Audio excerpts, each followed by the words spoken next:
I still remember the way her laughter echoed through the kitchen that night.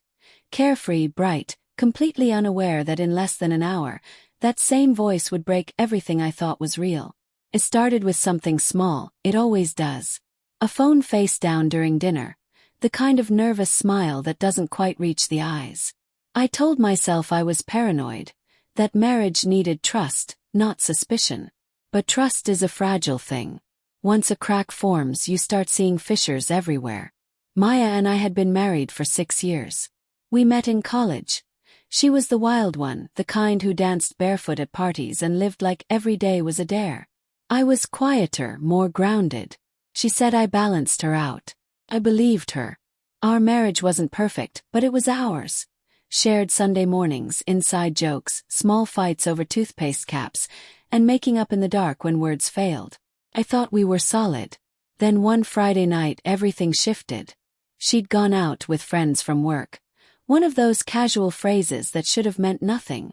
But when midnight came and she wasn't home, I called, no answer. Texted, no reply.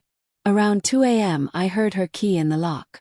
Her hair was messy, perfume stronger than usual. She smiled too wide. Sorry babe, lost track of time, she said, trying to act casual. I nodded, pretending not to notice the smudge of lipstick near her jawline. One that didn't match her shade. That night I didn't sleep. The next morning I went through her phone. I'd never done it before, it felt wrong, invasive. But so did lying next to someone who wasn't really there anymore. And there it was. A chat with a man named Derek. Dozens of messages. Some flirtatious, some vulgar, some heartbreakingly intimate. My stomach twisted as I scrolled. Derek. Last night was wild. You're insane. Maya. It was just for fun, face blowing a kiss, don't overthink it. Derek. Can't stop thinking about you. Maya. Shoo. My husband's here. LOL. My hands went cold. I wanted to throw the phone, to scream, to do anything but sit there staring at the woman I thought I knew. Just for fun. Those 3 words burned through me like acid.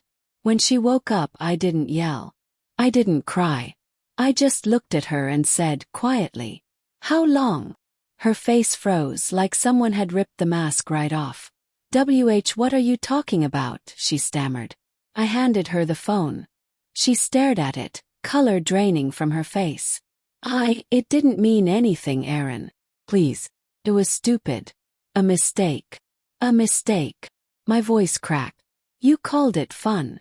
Tears welled in her eyes. I was drunk, okay? Just happened. You've been distant lately, and I don't know, I wanted to feel something again. Her words sliced through me. So you found it in someone else's bed.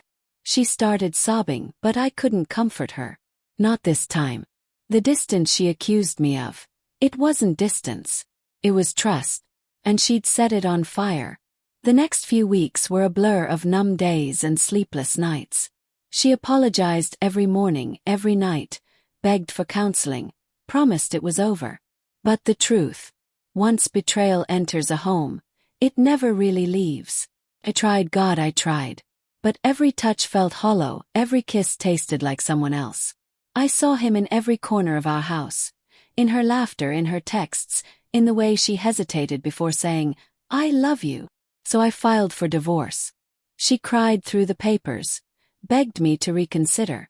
It was one time, Aaron. Please. Don't throw everything away over one mistake. But she didn't get it, she threw it away. I was just picking up the pieces. When the judge signed the final decree, she broke down. I didn't. I was already broken long before that. A year passed. I moved into a small apartment near the city. The silence was heavy at first, but it was honest. I filled my time with work, gym, and long walks that didn't lead anywhere. I thought I was healing. Then one evening my phone buzzed. Maya. Hey, can we talk? I stared at the screen for a long time. I should have ignored it. But curiosity is a cruel thing. We met at a small cafe downtown, the same place we'd had our first date years ago. She looked different, thinner, tired, her once vibrant eyes dulled with regret.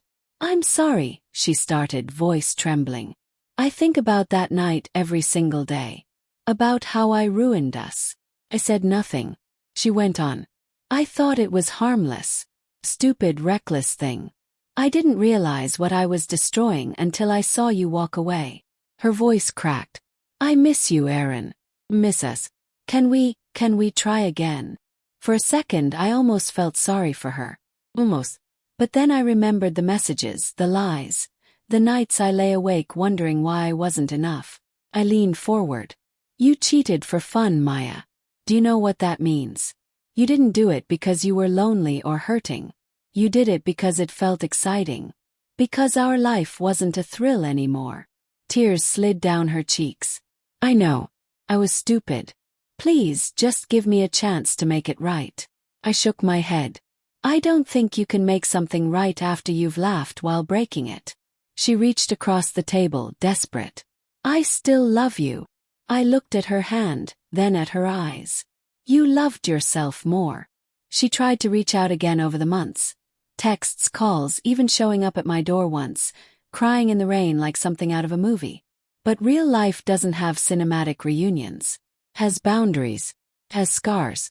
I let her cry, and when she finally asked, Don't you feel anything anymore? I told her the truth. I feel peace. And that's when she broke for real. Because peace was something she could never give me, only take away. Sometimes when the night's quiet and I hear the rain tapping against my window, I think about what we were. The laughter, the mornings, the love that once felt unbreakable. And for a moment I miss it. Miss her. But then I remember that love without respect is just a cage with soft walls. She once said she cheated just for fun. But betrayal isn't fun. It's a slow poison. One that kills trust, love, and everything sacred in between.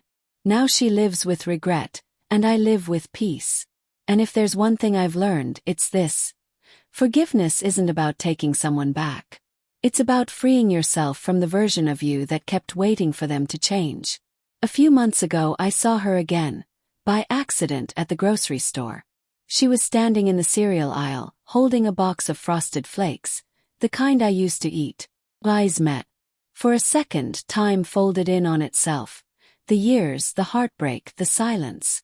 She smiled sadly. You look good, Aaron. You too, I said, even though we both knew it was a lie. As I walked away, I heard her whisper something under her breath. Too soft to catch, but I didn't need to. I knew what it was. Sorry. But I also knew, some apologies come too late. That night, as I sat in my quiet apartment, I finally understood something. Love isn't about holding on to the person who hurt you. It's about holding on to yourself when they do. And though part of me will always remember the girl who danced barefoot under the stars, I'll never forget the woman who called betrayal fun. Because that was the night I stopped being her husband and started being me again.